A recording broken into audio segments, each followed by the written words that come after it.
Baswedan, kami kemudian akan mengundang Bapak Ono Widodo Purbo PhD mengambil dan memperlihatkan subtema yang dipilih.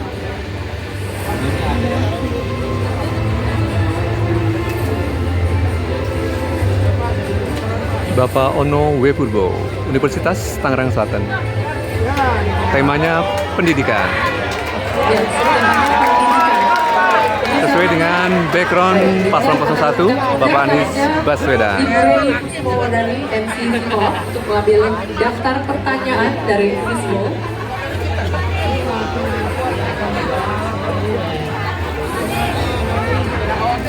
Bisa diperlihatkan ke moderator. Baik, ini pendidikan. A. Berikut ini posisi amplopnya, masih posisi tersegel dengan sekalian. Hanya ada tuh pendidikan mah sama presiden. Sekali kami ingatkan kepada calon presiden untuk mendengarkan secara seksama, karena pertanyaan ini hanya akan dibacakan satu. Pertanyaan untuk calon presiden nomor urut 1, Bapak Anies Rashid Baswedan, dengan subtema pendidikan. Tanggung jawab guru dan dosen makin berat, namun kontribusinya kurang dihargai. Meskipun anggaran pendidikan mencapai 20% APBN, kualitas pendidikan terhambat oleh kecilnya gaji, minimnya fasilitas, dan beban administrasi yang berlebihan. Pertanyaannya, bagaimana komitmen dan apa program yang akan dilakukan paslon untuk meningkatkan kesejahteraan serta kompetensi guru dan dosen. Waktu Bapak 2 menit dimulai saat Bapak berbicara. Terima kasih. Ketika kita berbicara tentang mencerdaskan kehidupan bangsa, maka pendidik menjadi kuncinya. Kita ingin pendidik bisa mendidik anak-anak kita. Karena itu kita harus bertanggung jawab dengan penuh atas kesejahteraan pendidiknya, agar dia bisa konsentrasi mendidik anak-anak kita. Prinsip itu harus dipegang oleh seluruh penanggung jawab kebijakan di seluruh Indonesia. Kalau kita punya pegangan itu, maka terjemahannya mudah. Terjemahannya ada pertanyaan, apakah tenaga pendidikan, pendidik di tempat Anda bertanggung jawab sudah mendapatkan penghasilan yang adil, penghasilan yang setara? Jadi, masalah-masalah yang kita miliki sekarang, misalnya ada puluhan ribu guru honorer belum diangkat jadi guru P3K, ada 1,6 juta guru belum tersertifikasi, lalu beban administrasi, itu semua bisa diselesaikan dengan prinsip tadi, bahwa kita harus bertanggung jawab atas kesejahteraan pendidiknya. Jadi, program yang menurut saya harus dikerjakan, kita akan rencana kerjakan adalah percepatan sertifikasi guru, pengangkatan 700.000 guru honorer menjadi guru P3K, kemudian beasiswa untuk anak guru dan anak dosen serta anak tenaga kependidikan. Jangan sampai mereka mendidik ratusan anak, tapi anaknya tidak pernah bisa menyelesaikan pendidikan sampai tuntas. Kemudian penghargaan dan tunjangan bagi dosen dan peneliti yang berbasis pada kinerja. Dan yang tidak kalah penting adalah mengurangi beban administrasi. Dosen beban administrasi luar biasa besar. Dosen itu mengajar, meneliti, malah pengabdian masyarakat. Tapi jangan diberikan beban administrasi yang terlalu besar. Jadi prinsipnya ada nilainya dulu yang kita pegang, kemudian ada turunan teknisnya, teknokrasi yang tadi saya sampaikan, dan kemudian bebaskan dari beban-beban yang tidak perlu. Demikian jawaban kami. Terima kasih. Selanjutnya kami persilakan kepada calon presiden nomor 2, Bapak Prabowo Subianto.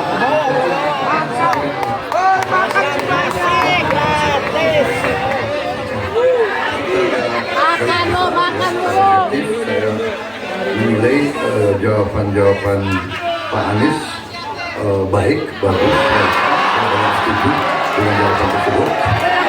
Mungkin beliau mantan Menteri Pendidikan begitu.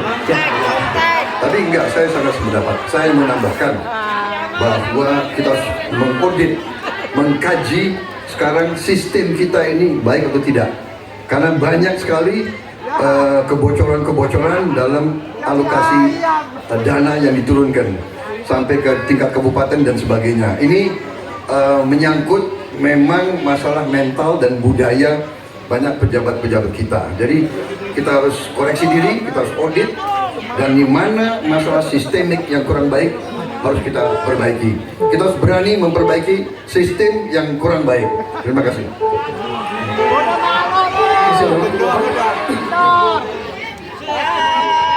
Selanjutnya kami berikan kesempatan kepada calon presiden Bapak Ganjar Pranowo untuk menanggapi atas apa yang disampaikan oleh Bapak Anies Baswedan. Bapak 1 menit pada saat Bapak berbicara. Kalau pendidikan mau maju, maka fasilitas mesti diberikan. Negara harus adil dan makin inklusi. Nah, ketika kita bicara pada pendidiknya atau gurunya, saya mau bercerita pengalaman saja. Ketika guru SMA, SMK, SLB diberikan pada provinsi, maka pada saat itu yang saya tanya pertama adalah, berapa gajimu? 300.000 Pak. Sungguh tidak adil pemerintah ini.